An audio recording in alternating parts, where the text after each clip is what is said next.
I've talked to a lot of people, and it seems as though that weed control is always where people want me to kind of gravitate to in my talks. And when I first was getting ready for this, I was thinking, man, I got to put something together I've never done before, and that's something like risk management. Well, weeds is a lot of risk management is controlling your weeds. So I've changed what I was going to say about 3 times. And I moved kind of then over to transition, and then I've transitioned over to weed control. The last time I spoke was 2 weeks ago over in Iowa, and I was one of 6 people there that didn't have a beard because it was an Amish community. And there's a lot of Amish over that farm organic, and there's 5 women and me, and we didn't have beards. But anyhow, they were very interested in weed control, and I've talked there 3 times. And it's kind of a serendipity of sorts, because I had a young man from Wisconsin that wanted to come down and talk to me about row crop cultivation. He's a young guy. I think he's in his 30s. And of course, when you're my age, anything under 50 is young. But anyway, I agreed, and he wanted to come down while I was cultivating. And if you know anything about me, when I'm focused on row crop cultivation, I don't want anybody bothering me. Okay, because that's about all my brain can handle when I'm setting a row crop cultivator, because I'm extremely, extremely painfully particular. I don't want any weeds. I want perfectly clean crops, and of course I've been broke of that a little bit in the last few years, the last 6, 7 years. But anyhow, I played these little tapes that this guy took of me explaining the cultivator. So the cultivator was present, making it so it's easier to understand what I'm talking about. And I just played one of those tapes, and it lasted about 5 minutes, and then we talked about it, and I played another one, and we talked about it, and that went over. It was a big hit. And so I figured I'd do that today unless anybody objects. But I'm going to start with a few other things, because I do want to talk about transition. And I do have a reality, because I'm always, seems like, picking up more land to transition, and so it's a real current deal for me. It's not something that's in the distant past, because see, I started back in 1980 doing this, and I went to a field day and was just blown away by how healthy the crops were. And it was 1980; everything was burned up around central Illinois, and I saw crops that you didn't see anywhere else to and from that meeting. And so at that point in time, I came back, and I was farming 1,000 acres with 4-row equipment, and I went cold turkey on the whole 1,000 acres. Well, there's a lot of variances between that and today. Number one, I was 24 then, and I can't run as fast as I could when I was 24. I'd like to think I can. And also, the other thing was our rain patterns are different.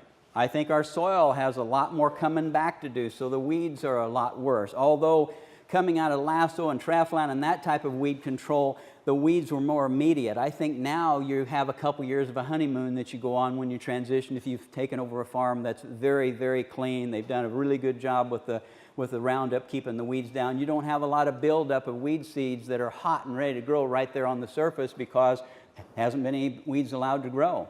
And that was my experience in 2015 when I transitioned 40 acres. And following corn, and I can talk about that a little bit. That'll help the people that are transitioning kind of think of what some of the things are that I think about. I was told once by a guy that was very successful, and everybody tried to mimic what he was doing, like be in lockstep and copy everything he did. And he says, you know, you'll be able to do what I can do when you learn how to think like I think. And I want everyone here to be an individual. I don't want you being like me. You've got to take your farm, your operation, and your skills, and your machinery, and your financial situation, and you've got to tailor-make this to suit your situation and learn what you can from Dave Bishop, that always does a great job, Jack Arisman, myself, everybody that's doing this. You have to take bits and pieces from everybody. I've got a little story here that I'm trying to use to help people understand how important it is that when you go into organic farming, the things you do today will affect your weed control next year, the year after that, 5 years, 10 years, 25 years from now. And stop and think, today is 25 years after 25 years ago. And we've got a field on one farm that I took on in 2010, and it has a perfect area of solid cuckleburs. Well, Brian, the guy that farms on that farm, told me, he said he moldboard plowed that about 2003, and you can see exactly to the foot where he moldboard plowed it. So how we treat the soil impacts the types of weeds that grow, the number of weeds that grow, And so the objective is to learn how to set up a farm program on our farm of rotations and cropping that will get us out of this mess of having so many weeds. There's no hope for tomorrow if next year's not better than this year. And that's what I've tried to do. Reminds me of a little story that happened back in 2009. It was January 15th. Captain Sully was piloting the flight 1549 from LaGuardia to North Carolina. He took off. After he was given clearance to take off, he had 155 passengers on board, a commercial airline, and he had crew in addition to the 155 passengers. And if you've ever flown, and I fly general aviation, that as soon as you get airborne, your passengers are no longer passengers, they're souls. So if you declare an emergency, they want to know how many souls you got on board. I've never understood why, unless they're starting to put you in a different category right away. But Captain Sully, they were thinking about maybe going to Teterboro, but they had 2 dead engines because they'd run into a flock of geese. And it took both engines out of that Airbus 320. That's a pretty good sized aircraft. Their glide ratio was like a rock. The airplane I flew had a glide ratio of about 9 to 1. It dropped 1 foot for every 9 foot forward. So if you're flying at 6,000 feet, which is about a mile over the land in this area of the country, because we're about 600 elevation, you could glide 9 miles if there was no wind. If you had a tailwind, you could glide farther. If you had a headwind, it'd be less. But anyhow, this guy had to make instant decisions. But he landed that plane with excellence, putting down both of those large engines on the water in the Hudson identically at the same time because of his expertise and his stick and rudder skills. If he hadn't have done that, 155 people wouldn't have lived, plus the crew. They all lived. Nobody died. There were a few small injuries. But his skill that made the difference. There was all the pre-flight checking. There was all the safety measures. But when it comes right down to it, it's our skill that makes a big difference in whether we've got weeds, whether we've got yield, and it's our decision-making skills, it's our mechanical skills, it's a lot of those skills, it's operating skills that we need to keep working on all the time. And a lot of times it's hard for us to talk about that. In conventional agriculture, we've made it one size fits all. Got a weed problem? No problem. Do you know how to dial a phone? Okay? Got a fertility problem? No problem. You know how to dial a phone. You've got a fungus problem? No problem. Can you dial a phone? Okay? I mean, I know farmers that they've got a crop scout, they plant the crop and they're done. They have a crop scout that scouts it and sprays it when it needs to be sprayed and sees to it all gets done. And then the farmer comes back and pushes the RT button, the GPS button on the combine and harvests the crop. Okay? And so things are a lot different when you get into organic. All of a sudden, it's all on you and the spotlight's on you. But anyhow, when Captain Sully was speaking with an anchor, Katie Couric, Sullenberger said, and this is a quote from him, "One way of looking at this might be that for 42 years I've been making small, regular deposits in this bank of experience, education, and training. And on January 15th, 2009 at 3:31 p.m., the balance was sufficient so that I could make a very large withdrawal." As we all get better, we're going to find that those years that we used to fail because of the amount of rain we had, we'll start getting more success. Because a lot of time, when it comes down to it, it's skill that can overcome the adversities. We can't control the rain. There's nothing we can do about that. Oh, we can pray about it, but I've never believed that my God of heaven and earth was able to change the whole world for little old me. Because maybe you don't need, maybe I do. Maybe I do. You know what I mean?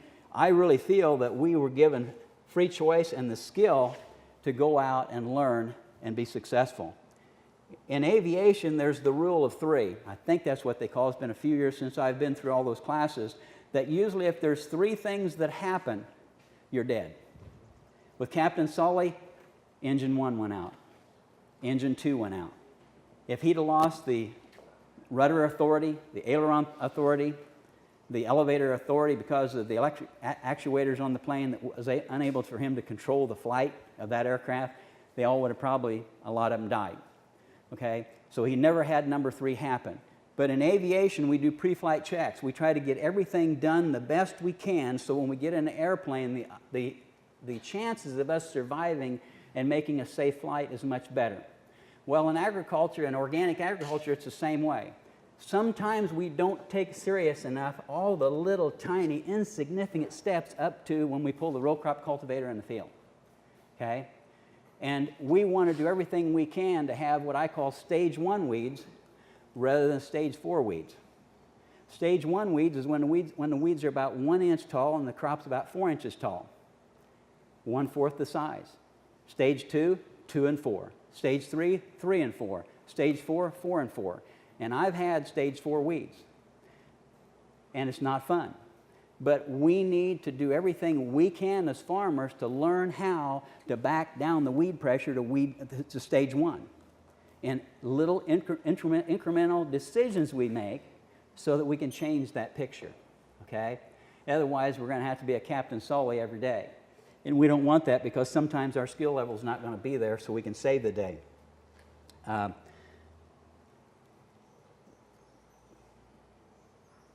So quality control and risk management goes hand in hand with our self-discipline, the ability for us to discipline our choices and how we set our equipment and everything we do.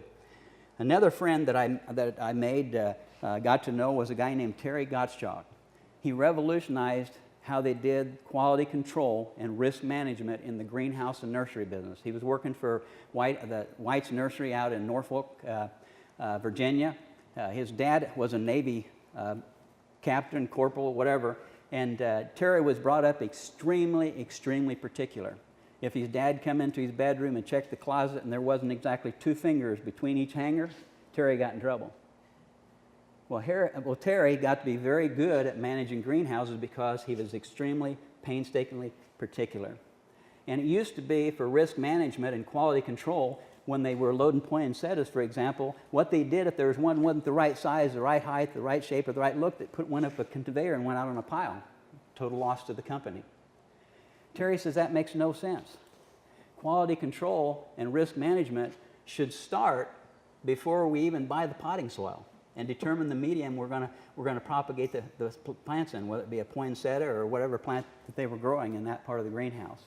And I don't know how many acres they had in that greenhouse, but it was many, and it's a lot more pricey than the acres we farm out here in the open air where it's not a controlled environment. But I learned a lot from Terry from that experience when I got in and started using that same methodology in organic agriculture. When I started, it was 1980, after I'd went to that field day. Come home, cold turkey on 1,000 acres. How do you start when you transition? Make a plan. You have to make a plan on paper. What crops going where? Where are you going to put your corn? You don't put corn after corn. You don't put wheat after corn. You can put oats after corn, but it won't do very well. Beans can go just about anywhere. And so back when we started, I had about 3/4 of that 1,000 acres in soybeans, okay? And 1/4 of it starting wheat and or oats. And we had seeded the crop then for alfalfa and clover in the spring of the year. And we went on from there. But weed control and cultivation become very, very important because we had so many soybeans. And we had to learn how to do that and do it well. One thing I've noticed is that when you get into organic agriculture, all of a sudden all those things that have become a sickness become an attribute. Obsessive compulsive disorder, that's a sickness. But I guarantee you, obsessive compulsive disorder has served me well. Okay? Also workaholic, that's a sickness. Okay? You need to go to a group meeting because you work too hard. That's a sickness, but it's served me well. There are times when it comes to organic agriculture, there's not enough hours in a day, but if it requires your skill for your success, you got to just gut it up and do it what it needs to be done. I can remember when I made the decision to go cold turkey, I was just terrified. It's like, I don't know why I made that decision. I must have been crazy. I can remember getting up in the night and going out in the fields and digging for those little white lines that the weed seeds put out before they put on a green leaf, terrified that the weeds were going to take the farm. And I'd wake up in a sweat and I'd go out with my flashlight 2 o'clock in the morning, thinking those weeds were going to take the farm in an hour. Okay?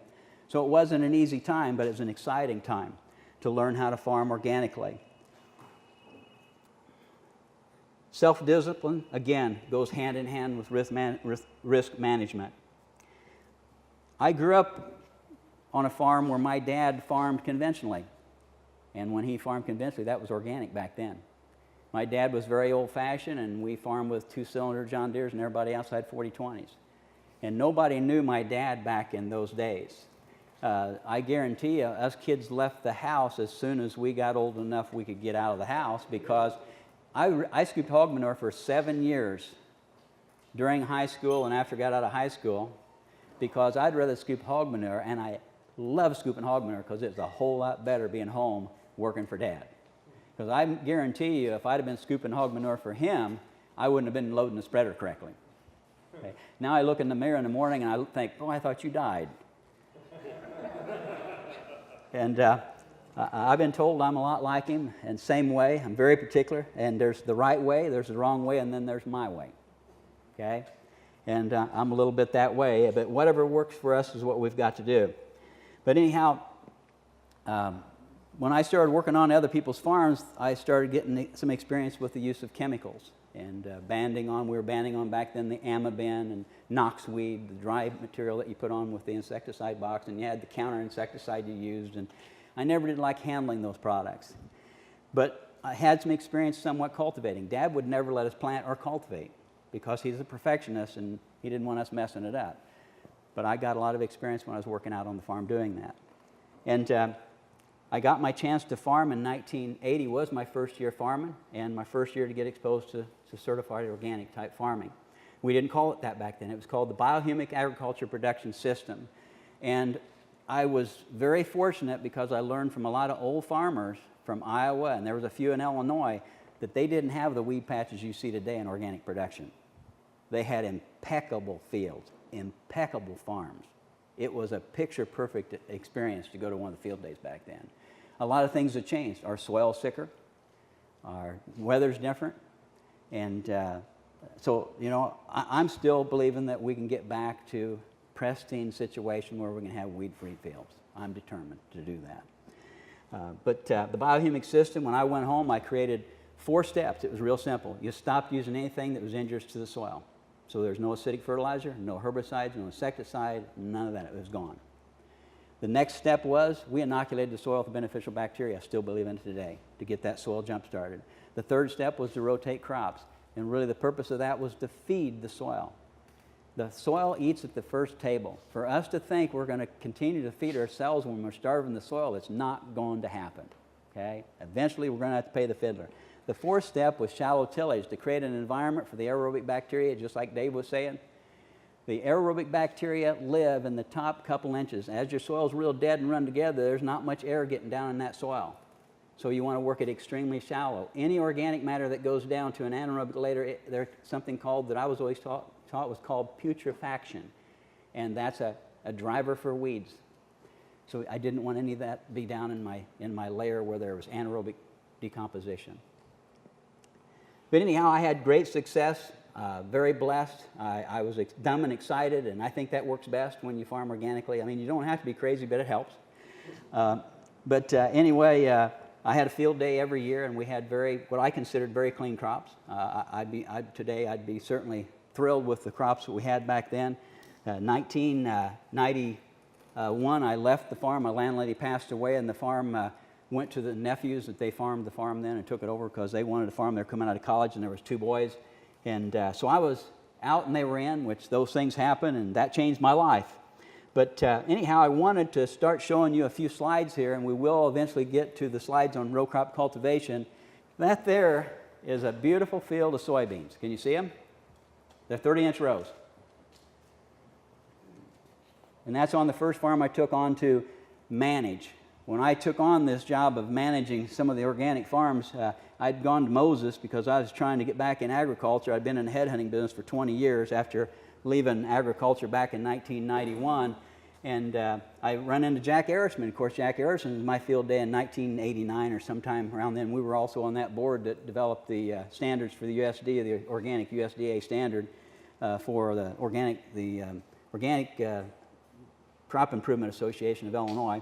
But anyhow, Jack's the one that got me started in this here. He wanted me to. He asked me if I'd be interested in being a farm manager, and I said, "Well, Jack, you don't understand. Back on the old farm that I grew up on, there's 2 dead ones buried out behind the barn, you know. But anyhow, so farm management, I didn't have too keen a sense of wanting to do that. But I learned that getting involved in this, it's nothing like farm management. I'm more of an operations manager, a do-it-all manager. I get dirty, I get greasy, I operate tractors, I market grain, I do whatever. I do not sit in an office. I tell Brian that you're going to see the day I'm going to come out and roll down my window that far when I'm in my air-conditioned truck, and I'm going to bark orders at you and tell you what to do. Now don't take that wrong, Tom. I mean, I don't want to, okay? But anyway, it's a lot of work, and what this is a field of soybeans that probably was planted around the middle of June. I don't remember. It's been several years ago when I took on this farm. The guy that farmed it since 2000, from 2000 to 2009 when it had new ownership, and that's when I come into the picture on 2010, all the tile lines were cut because he was going to turn it into a grass-fed beef operation. So basically it was suited to raise organic alligators, and that was about it. And we were going to raise corn, beans, wheat, and alfalfa and clover and a few cattle. And so that's a bean field, and I've dealt with hundreds and hundreds and hundreds and hundreds of acres of crops that look like that when it comes time to pull in the field and cultivate. And of course, cultivation probably is my skill and my strong point, unfortunately. But anyhow, Brian would call, and I'd say, Brian, how's the crops? Like, oh, he says they're beautiful, beautiful. I mean, he'd call that beautiful. And he's one of these guys that if our corn yielded based on his enthusiasm, it'd make 400 bushels the acre. He'd call that beautiful. And he'd say, Gary, you get that all cleaned up with the cultivator, and all that green manure crop is going to go in the soil and feed all the fungi and the microbes and the bacteria. That's wonderful. That's great. I'm excited, you know. And I didn't feel excited at all. But anyhow, Brian sure was. And anyhow, over time, we got it cleaned up. But on the left is nothing but soybeans. Pretty much you'll have a hard time seeing anything that's a cultivar in those rows. It just takes a lot of time to set the cultivator up and make things happen.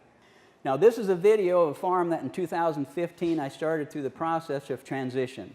It was in corn, fairly good corn, excellent weed control. It would have been probably GMO corn, probably Roundup, I'm sure. They did an excellent job of farming in a conventional system. The fertility is good on the farm. The fertility levels were maintained through the conventional system. It was well managed. This field, I was planted in soybeans after the corn, and we walked it twice. It cost $30 an acre with 2 5th graders and 2 7th graders. I paid them $12 an hour. I wanted to pay them more than Monsanto will pay their detasselers. I think that's only right. Okay, things run it again. So this was a field of soybeans that planted June 4th, and before 4 days went by, in 4 days the beans were 1.5 inches tall. Right? That's one of the secrets of getting stage 1 weeds rather than stage 4 weeds. You've got to get your crop out of the ground instantaneously. Everything I do when I take over a farm to transition is extremely painstakingly meticulous. Everything that you're thinking right now, if you're going to transition a farm this year, next year, whenever, you start thinking about weed control right now. Because what you're thinking right now is going to affect your weeds in 2018, your weeds in 2019, and so forth in 25 years from today. You can't always land the plane when both engines are out and save the day. We've got to change the environment in the soil so we have less weed pressure. If we don't, we're toast. Because we're not always going to get a year where we have time to cultivate. Okay? What happened here with this field, people will tell me I was lucky. The same as pilots will tell Captain Sully he was lucky. It was skill that allowed him to land that airplane. What I did here was the beans were planted June 4th. On June 7th, it started to rain. I hadn't hoed them yet even. On June 7th, it rained 24 inches in 5 weeks. But I'm going to do everything possible. You got to remember, you got a different soil type, and you've got a situation where you have the honeymoon from the Roundup and the really good job of weed control by the previous farmer. Okay? But I'm going to take advantage of that and capitalize on it. That's why I had it walked. The second time we walked it, we pulled every morning glory. We pulled every sprig of foxtail. We pulled every water hemp out of that field. Why? One water hemp this year is you pull one time, it's done. I told the guys to break the root off of it and lay it up on top of the beans, because I didn't want to haul them to the house and hang them on the clothesline. When you get a lot of rain, that's about the only way you can kill water hemp. So anyhow, we were having it walk twice for the simple reason I don't want any weeds going to seed. I've started out with a good, clean farm. I know what it's like when you've got some that the weeds have gotten out of hand. It's a nightmare. And you probably won't have the skill to land the plane without crashing. So it's vital that we learn from day one when you transition to do everything you can to not get one single weed to go to seed and cause a mess that you can't handle later. Can you see that all right? This cultivator is owned by Crossroads Farms, which is the second farm operation I started to work with. This cultivator was built an effort between Crossroads and myself. It takes about 3 cultivators to build a cultivator like this because you have to find the parts and the pieces. And when it's done playing here, I'll talk a little bit more about the cultivator. Okay. It's about over, I think. But this here is so vital. It can save the day if you learn how to work with your row crop cultivator. There's a lot of different types out there. I go back and use the cultivators that they used back when the old timers, 40s, 50s, when they had to use cultivation to control the crop. And they knew how to set them back then. And that's what saves the day for me. That Cultivator patch, we can take beans that'll make 10 bushel acre, we can make them, they'll make 45 bushel acre with good cultivation. It's a money maker. There is nothing more important. I tell people, get a tractor without a cab. When I come down to Crossroads Farms or to the Bethany Farm to do my thing, it's not a resort. If it's 100 degrees out and the tractor's belching out 200-degree heat, I just take ice with me, take a Ziploc bag, put ice in it, and set on it to keep them getting overheated and too hot. I've got to be able to see what's going on to run real close. Now, a lot of people that a lot of farms I consult with, I tell them to do that, and they go buy a tractor, they can't see the marker, they can't see the cultivator, they can't see anything, and they're out there doing a horrible job, and you just can't do a good job of row crop cultivation unless you can see what's going on and you see your work. And a lot of tractors today are not designed for row crop cultivation. They're designed for GPS and RTK, and we're also using that technology as well. Love it. I think RTK is going to be the ticket. No doubt about it. You saw those cuckoos in that bean field. Cat whiskers won't work in that. A camera won't work in that. Why? Because the camera doesn't know the difference, neither does the cat whisker between soybeans and cuckoos. My eyes know the difference, and GPS knows where to put that tractor. So it's the system that'll be the system of the future. Now this cultivator here, a little bit more about the cultivator. It's an International 153. It takes 3 cultivators to build a good one. It's a 6-row. We've got a 12-row as well, set up on GPS on the Crossroads Farm. The Crossroads Farm is the owner of this cultivator, as well as the tractor that I'm running. I cultivate anywhere from 500 to 1,000 acres a year, so I can stay active at it so I don't forget how to do it and to explain to people how to do it. If you lose touch, then sometimes it's kind of hard. I want a cultivator with a double throw of soil system. I don't want a single throw of soil. That first throw of soil will knock down the weed. The second throw of soil will cover up that weed that's knocked down. If I'm going to cover up Dave with dirt and he's standing up straight, it's going to take a lot of dirt. Okay? But if I knock him down horizontal on the ground, I can cover him up pretty fast. Okay? So I'm not going to do it with one punch. I'm going to give it the 1-2 punch. The first flow of soil knocks the weeds down. The second flow of soil is going to cover them up. Don't try to do it in one throw of the soil. It's hard. In the single sweep cultivators, the challenge is you give them one throw. That's okay if you got stage 1 weeds. We use the single sweep cultivators like the Buffalo and the Hennigers and the Orthmans. We use those on the farms I'm working on for second cultivation.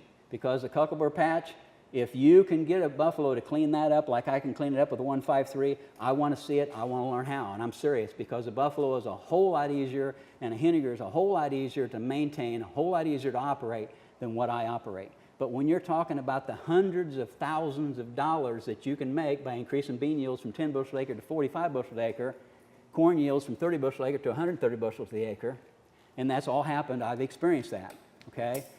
Then you will want to learn how to clean your fields up, all right, no matter what you have to use, unless you're not interested in making any money, or maybe you're afraid you can handle money, okay? But That's why, to me, I get excited about this. I got a Harley that sits in the hangar with my airplane. This is more exciting to me than flying that airplane because it's boring once you get to altitude. Flying is two moments of terror when you land and take off, and sheer boredom. You're hanging from a string. The earth, when you're a mile up, you can't even tell the earth's moving below you, okay? And a motorcycle, it's all about the journey, but you got the whole road from this white line to this line.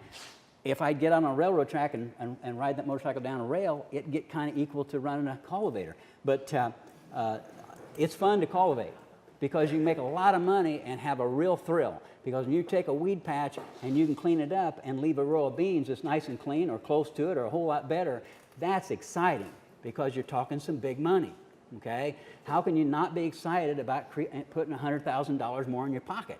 You see what I mean? And that's the thing that gives me the thrill about this. We can play the next one, Jeff. These are just little clips that a guy from Wisconsin that in the Army, going to college up there to get some education, he has some land, this family land I think he's going to be farming. He wanted to learn how to cultivate. And I'm busy and I'm cultivating. I says, well, I'll be probably cultivating Saturday, come on down. And so he did these little film clips with me talking about the cultivator. And we'll play one of those after this one here gets done. But I use blades. The blades are the little fenders on the cultivator that control the soil flow. And I call them blades sometimes, and I call them fenders sometimes. They are an offensive tool. The blades actually are wider at the front, and as they go along, they shove the weeds down, so they start the weeds leaning as well. And setting them right is so important. And I'll go through that in some of the little clips. This is our GPS unit, okay?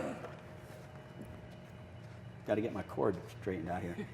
Okay, I've been running, there has some I've been running 5 miles an hour, but this is on an 8320 John Deere, also owned by Crossroads.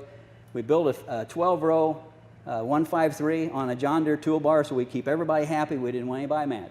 So we put it on a John Deere toolbar so it folds. And you see the sweeps that are up and back, they're sticking up in the air? That's so we're taking nitrogen out of the air and we're putting it in the soil. There's 70 million pounds above every acre. We might as well take advantage of it. I told Brian that, and he goes and tells everybody. And the worst part, he tells everybody I told him that. But that's what we tell our neighbors so that we can keep everybody happy.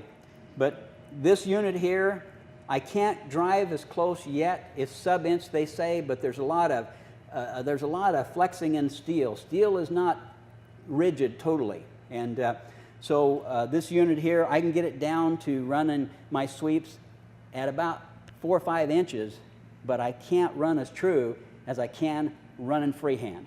Running freehand, I have put my sweeps in to where there's 1 3/4 inches on each side of the row where the wing runs of the cultivator sweep. And if you think about that, 1.5 inches gives you 3 inches. A bean stem's not any bigger than my little finger, and you think 3 inches, that's a lot of slop. You got plenty of room to wiggle back and forth. And you don't need the whole field to go from one side to the other, do you? But anyhow, I'm trying to get this unit here to where we can set, you can go ahead and play it again, where we can set it extremely, extremely close. This year I cultivated all the corn with it, and the seed corn we cultivated a couple times with it. The beans, though, I knew I could do a better job with the 6-row freehand than I could with the GPS. But we're getting there. This thing is spot on, but we have to learn how to get the flexing down from the cultivator. And the front tires on the tractor, the boing boing inside the rims, you know, that affects a little bit of being spot on. But the same principle is used in the cultivator, 2 throws of soil. You can see the fenders where the corn's going through and how tight it's set. Yes, sir? First trip? Is that your first trip? Yes, that's the first trip over. Okay. Okay, let's go to another one here. This young man, I wanted to teach him everything I thought he'd need to know when he went back to Wisconsin about setting up his cultivator unit. Some of you will find this boring because you use other systems. We may have to play them more than once. Single rib that's pronounced sticks out a little farther, so most of your weight is like a rudder on the ground. If you have a flotation tire here, that or two is going to let you slip, making it difficult to stay on the road, especially as you get to going faster, because I usually cultivate most ideally about 5 miles an hour. I'm going very slow here because the beans are very, very small, but we have the grass coming already. Yes, sir. Next thing, all the linkages for the steering, you need to renew them and tighten them up. If there any looseness in anything, replace it, because you don't want to have to sit on that tractor and be jerking back and forth on the steering wheel like this. You want to simply move that steering wheel just tiny little increments to get it to stay on the row. And that can make a big difference in whether you can be successful cultivating or not successful. Also, over here you saw the row guide, and I use a row guide like this, and make sure you've got a long foot on it down here. Okay. If it just comes to a point and stops, trust me, it is 5 times more stressful. The longer this is, and I've got another one I use on another tractor that actually comes out in front, but it has to miss the tire. Yes, sir.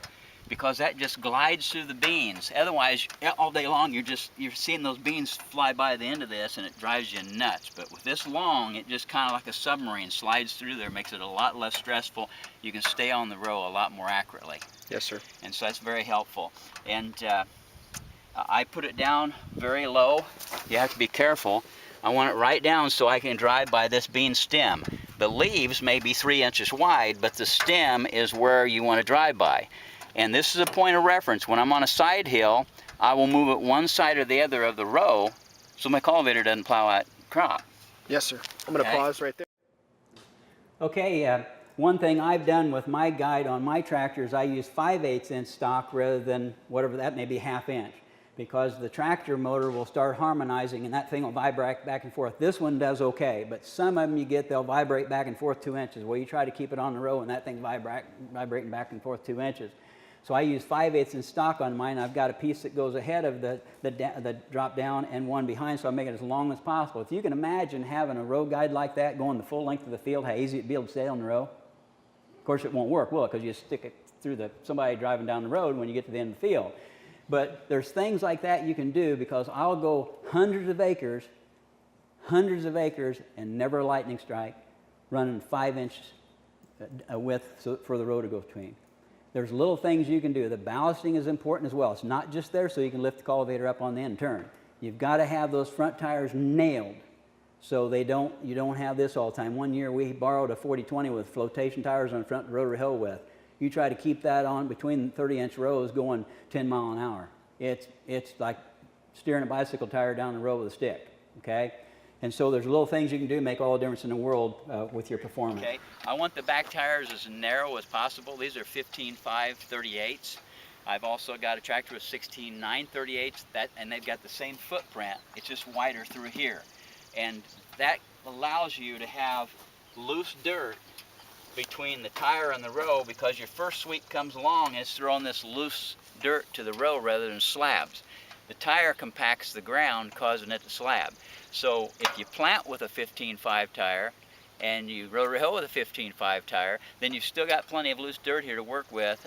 Otherwise, it's difficult to cover up weeds and not the crop, because... So you want small rubber on Yeah. all of it, not just the That's right, cultivator. That's right. Makes sense. Yes. And getting back to the cultivator, your guides are very important. Yes, sir. Make sure they're tight. There's no wiggle back and forth hardly at all in these. Yep. Okay, and make sure they have the diameter they need. This in here is worn quite a bit, but it still goes in deep enough that it holds me true. This holds you on side hills also. It keeps it from back and forth sliding as you go through the field, as one side of the cultivator may start pulling more than the other one. Is that an international specific, or is that an aftermarket one that you've No, mounted? this is international specific. Yes, and sir. On a 6-row, there's one on each end, and you want one on each end. Okay. Okay, and I set this spring tension so it shoves that in the ground and runs about this deep. You can see how it's shiny here. Yes, sir. Okay, and that's vital. Also, a mistake that most people make, they think they should keep the sway blocks down to where the cultivator is fastened tight behind the tractor. Not so. Not so. You want it to move freely behind the tractor when it wants to. Now, how much so in this case? You're Quite a few inches. There's probably 8 inches to a foot that the cultivator can swing back and forth. And back, because right here these arms have plenty of room. Yeah, so you're not set tight at all. That's right. All right, Don't want it tight at all. You can align your cutter wheels. It's best if they both toe in just a very little bit. And the way you align Guys, that I see that here. is you come through here with a string and tape it here and come out front with that string, and you can see when you've got it flush against your blade. And you can even see right here, you have a little bit of a toe in, like Exactly. you said. I would bring it out here and put a nail in the ground or a brick on it if you're in a shed, and I'd do both sides. Yes, sir. Then you measure from the front of this to the front of that one over there, and then you go measure your strings, how far they are apart. That lets you know if you got a little, you just want a little toe in. Right. Not very much. And that's another important issue. You've got this little cultivator that was built here, you know, the way we build it, it's intuitive. It's amazing how it'll stay nailed right on the row. I can take my row guide and I can back and forth an inch on each side of the row with it. And that cultivator, because of the way the cutters work, the way the sway blocks allow that cultivator to move freely, or the tractor really, it allows the tractor to run back and forth, and the cultivator stays nailed right on the row. It's going to average every mistake you make with the tractor. The problem with the front mount for me is that if I mess up an inch, I mess up an inch. With this here, if I get off an inch, I don't even look back. I just bring her back on nice and easy. I imagine that there is a string pulling me to the other end of the field, and so I can look back and I still imagine, and it just keeps me going straight, and I fine tune it with the guide down there over the bean row, and I'll put that right down within an inch of the ground if the beans are real small. Okay, next one. Next thing, I run my sweeps a little closer than most people. That there's probably about 5 inches, 2.5 inches on each side. I think that's important. You need to be in close to your work. It's like, you know, you can shoot an elk if you're elk hunting with a double-aught buckshot with a shotgun that's 2 miles away. You're not going to do much to it. Okay, but if you get a high-powered rifle, so you've got to have, this here is my bullets. This here is my bullets. This is what I'm going to shoot the weeds and grass with. Okay, so the consistency of this is important, so how I till a field's vital to me too. Okay. And then I want my work close, because if I'm going to shoot a mouse with my 22, I want to be real close. So you actually have, most of the times you see the cut wing near the crop, you run yours. The reason it's that way is I improvise. A year ago, I had them turned the other way. This one should be over here, based on what the manufacturer said, but I wanted to reach in underneath my fender and get closer without, and still have plenty of space here. Now I've got 8-inch sweeps that I normally run. Yes, sir. But this was set up this way, and it works that way, so we went to the field and started cultivating. So you got 8, and then, but now what are these ones? These are about a 7-inch, 3/4-inch sweep. Yes, sir. Okay. Yep. And I've cultivated more acres with a 3/4 sweep than any other size sweep. But I've learned, back when we farmed years ago, we had different springs. Now we're having so much organic matter it doesn't get broke down, because a lot of times we don't get in the field to work and get the rye knocked down and worked in. So the more space you can get here, the better. Yes, sir. Okay. So I started putting a full 8-inch on, and that gives me more space for flow right there. Okay, and we'll just... I got a question for you. Yes, sir. How many trips to wall did you do before you planted the field to make it so it crumbles in little pieces like that instead of big slabs and chunks? Okay, this particular field was the most challenging we had because it was pastured and it needs tile. Okay, but normally we knock the cereal rye down with a disc, maybe another disc in later on, and a landau. They bought a landau, works really well. It chops things up well, and then maybe come back with a field cultivator, because the landau has sweeps too. I don't remember all that was done to it anymore. I just show up the day they want somebody to run the planter, because I plant the acres, then they, you know, and then I call it. We're trying to get the GPS tweaked and fine-tuned to where we can get perfection with row crop cultivation with RTK. But so I don't know exactly the question. But it is vital. You know, before you rip that bag of seed open and pour it in the planter and you plant it, you can do anything in that field you want. It's a whole lot easier controlling those weeds before you plant. The problem is those beans getting away when you're going to control the weeds, see? So I'm going to get that soil in the condition it needs to be in before I plant. Because once you plant, game's on. Yes, sir? Are you running the GPS controller on the planter or on the tractor? On the tractor. So how are you stopping the drip of the planter? Were those wedges that you drive in on the tractor so that there's no slop at all on the 3-point hitch. On the GPS unit, we're not leaving our sway blocks up. We're putting them down and tight so there is no sway.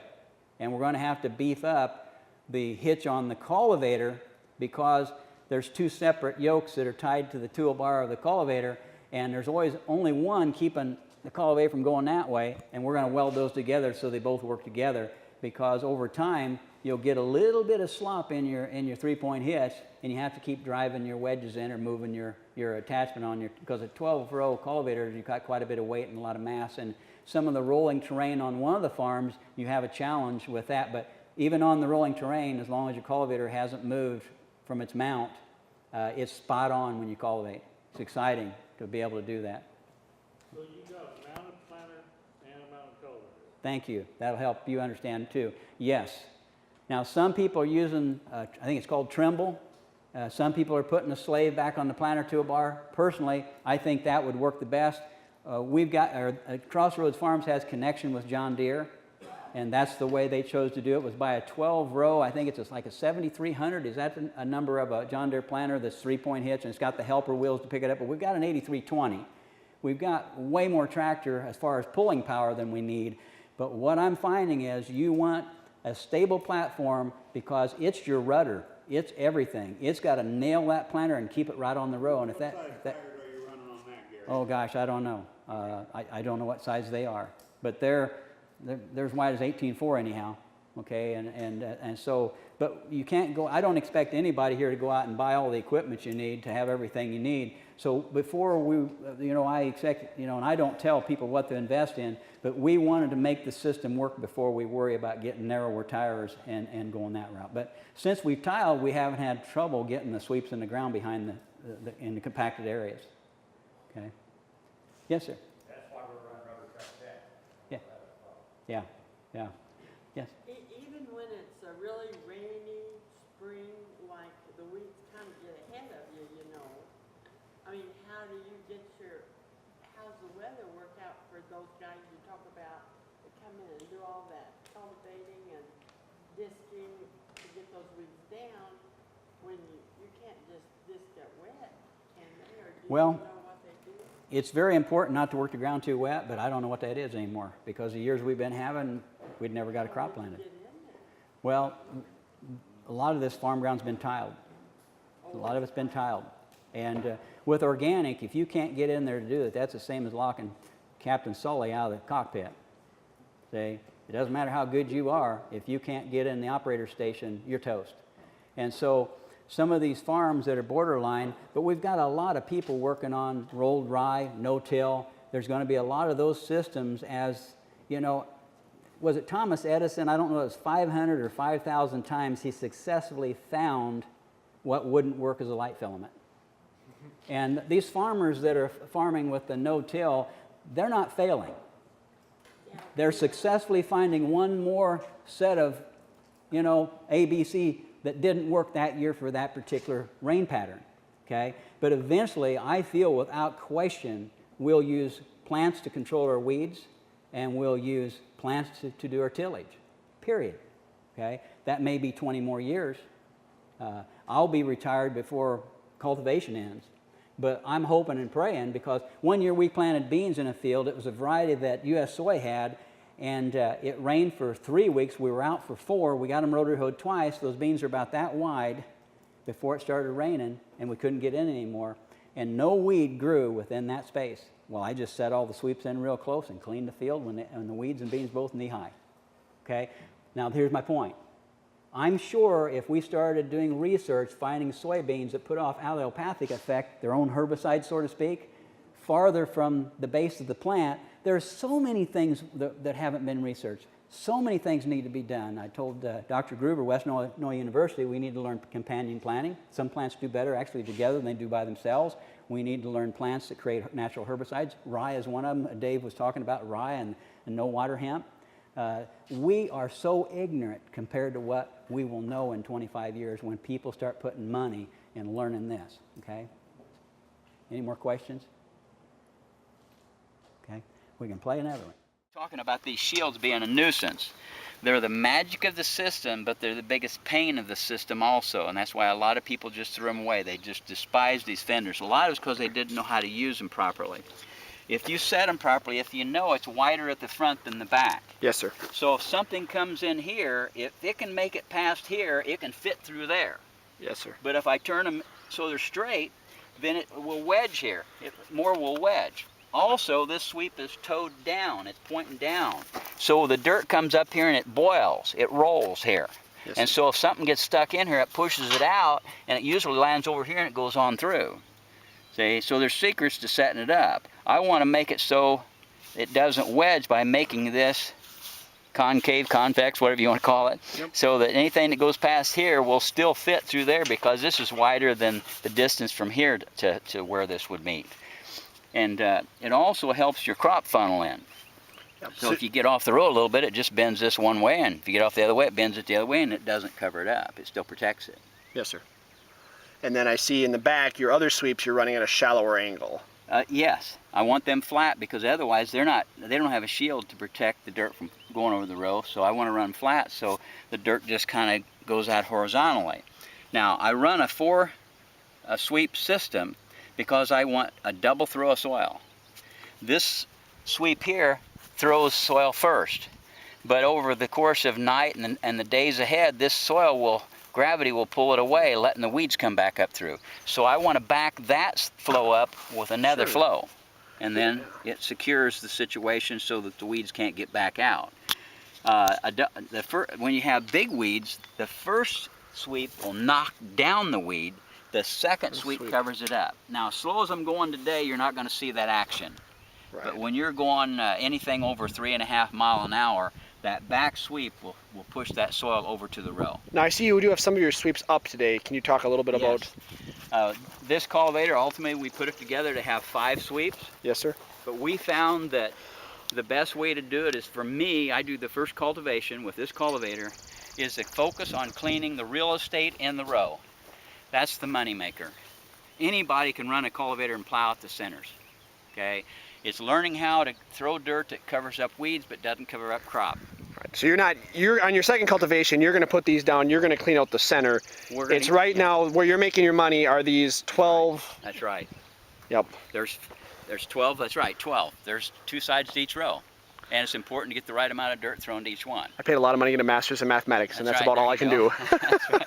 Okay, but we use a single sweep on most of the farms now, like a Buffalo or Yes, sir. Heiniger, because they're so simple to adjust and anybody can run them, and then we just plow out that center, Well, and it works really well.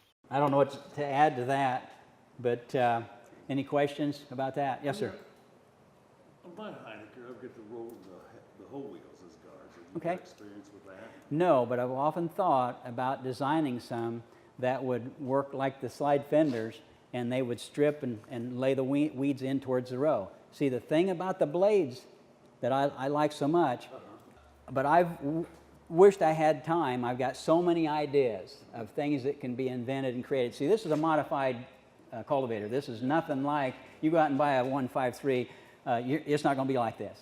We've lengthened things. Anytime I see a problem, we take it to the shop, get the torch and welder out, and we add on length where we need it. We move things here. We made it so we could go through a lot of organic matter. Because that year in 2010, when it kept raining, the weeds getting taller, I knew, number one, I wasn't going to be able to use the blades. They would have plugged, 5 foot into the field. We lengthened the gangs, and then we spread out all them sweeps so more stuff could wiggle through. You can go through some of the most ungodly stuff that's knee-high or tall, that's so thick that you can't even see the ground, and just slice right through it because you've got the distance. Also, the more speed you get, the more distance you need for everything to wiggle through.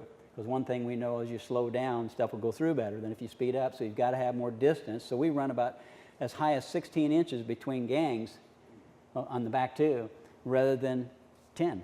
And it makes a big difference, that extra 6 inches, okay? All right, go ahead and play that one.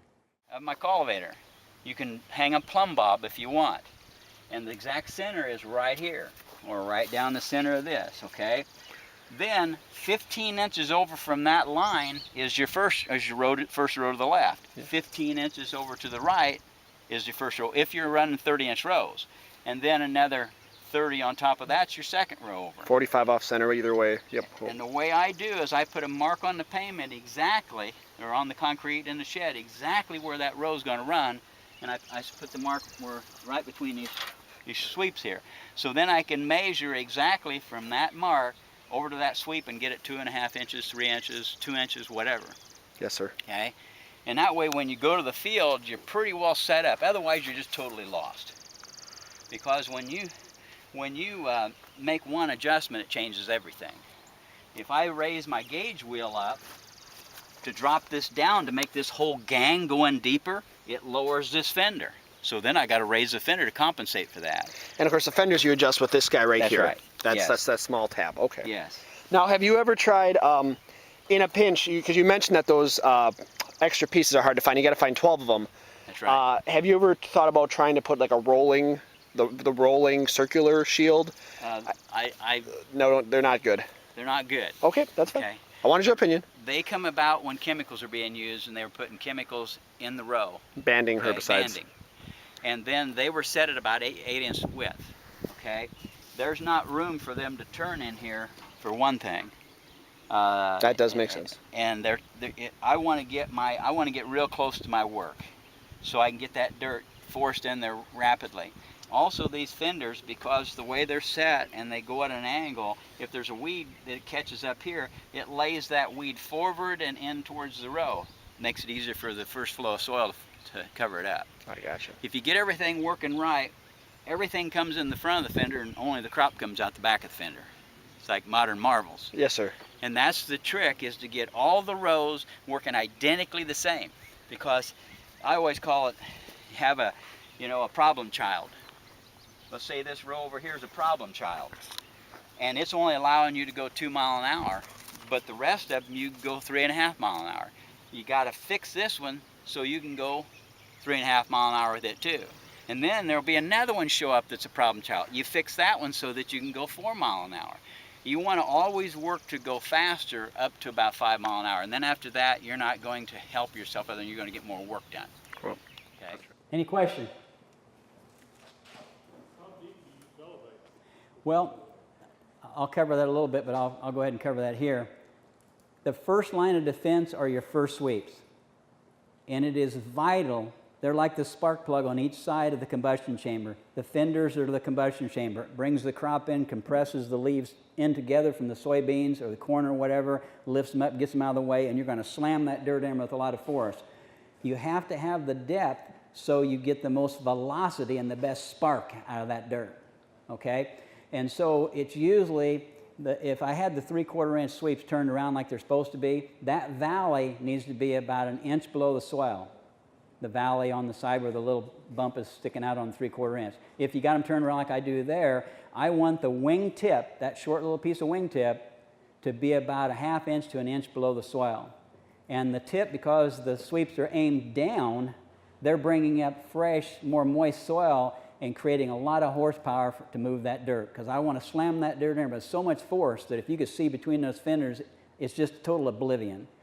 And you can jerk down grass that's taller than the beans, because the beans are a little more rigid and they have a blade on each side of them kind of helping hold the bean up as well. So there's a lot of things happen, a lot of physics going on in the combustion chamber.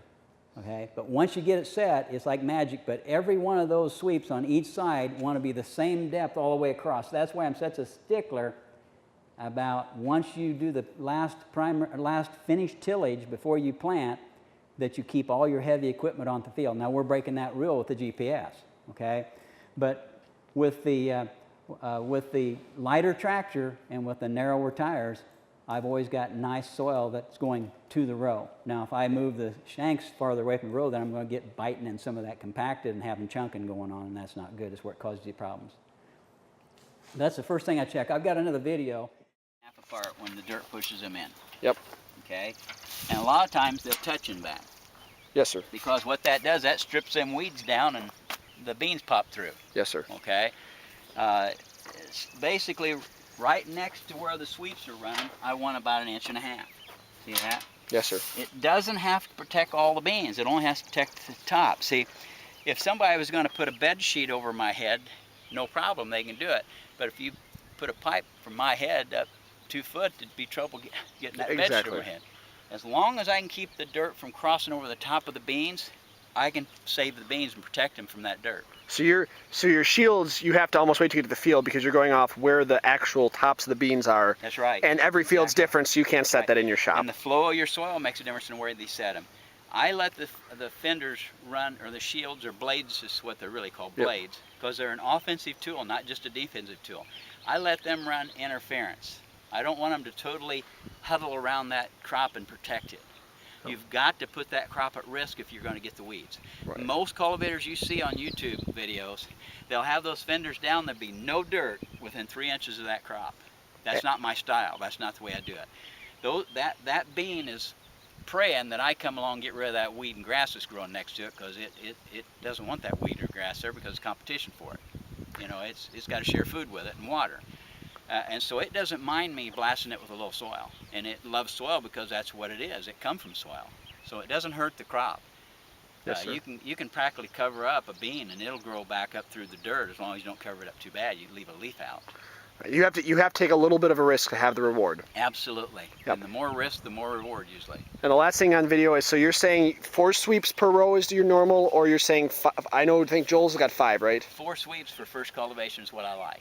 Okay. When you run the 5th, and I always like doing the end rows first, then your end rows are so rough because you've got that valley. This way there's like 2 little bumps rather than 1 great big one.